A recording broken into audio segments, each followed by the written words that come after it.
Aujourd'hui, quand on veut communiquer une information, on a plein de plateformes à disposition.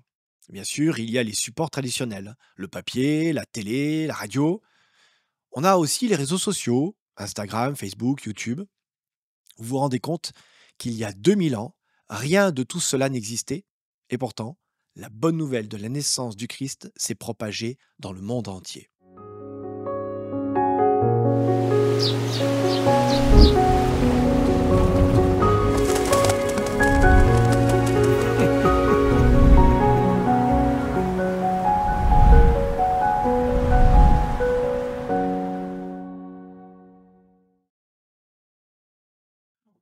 Le mot sur lequel j'aimerais m'arrêter aujourd'hui, c'est s'étonner.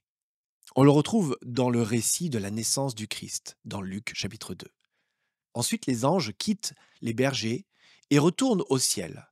Alors les bergers se disent entre eux, allons jusqu'à Bethléem et voyons ce qui est arrivé, ce que le Seigneur Dieu nous a fait connaître.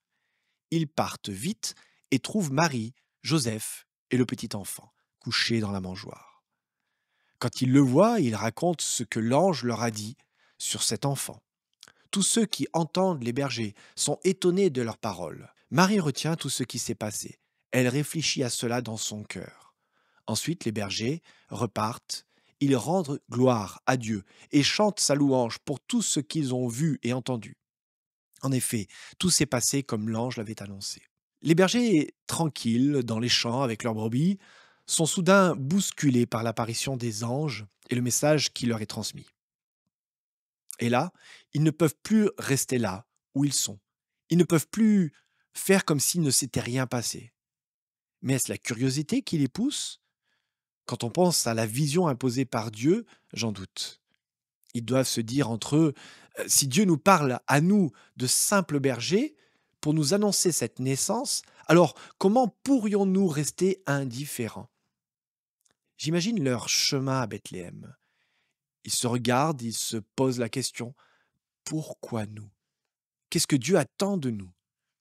Et voilà qu'ils arrivent devant cette crèche, un lieu familier pour eux, puisque c'est leur cadre de travail finalement. Et là, ils trouvent cet enfant. On a souvent cette image de Joseph et Marie seuls à côté du berceau, un berceau de fortune.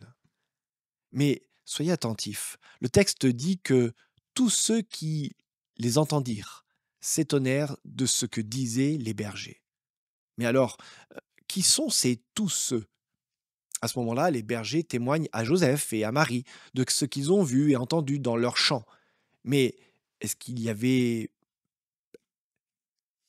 est-ce qu'il n'y avait pas d'autres personnes présentes?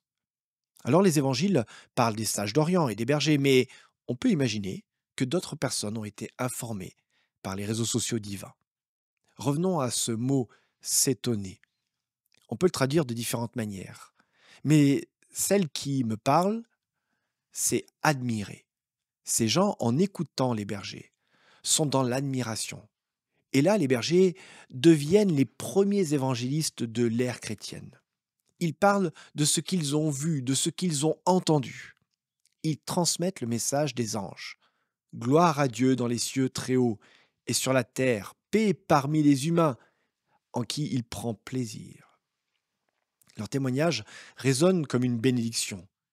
Quelle ironie d'être béni par des bergers. Quelle extravagance que Dieu confie la première des bénédictions à de simples hommes. Et pourtant, ce témoignage a marqué les esprits, si bien que 2000 ans plus tard, on en parle encore. Alors je me pose cette question, quel poids ont mes paroles?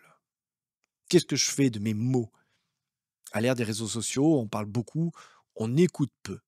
Les mots sont tellement omniprésents qu'ils finissent par perdre leur poids, leur sens.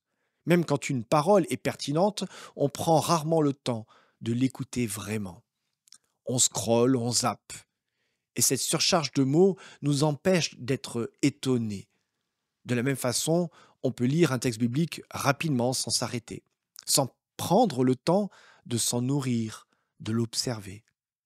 C'est peut-être pour ça que pendant cette période de l'Avent, j'ai voulu vous parler de mots, simplement, pour qu'on puisse prendre le temps de s'étonner de ce que Dieu a fait.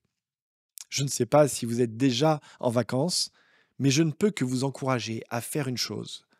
Prenez le temps, prenez le temps de regarder, de vous étonner.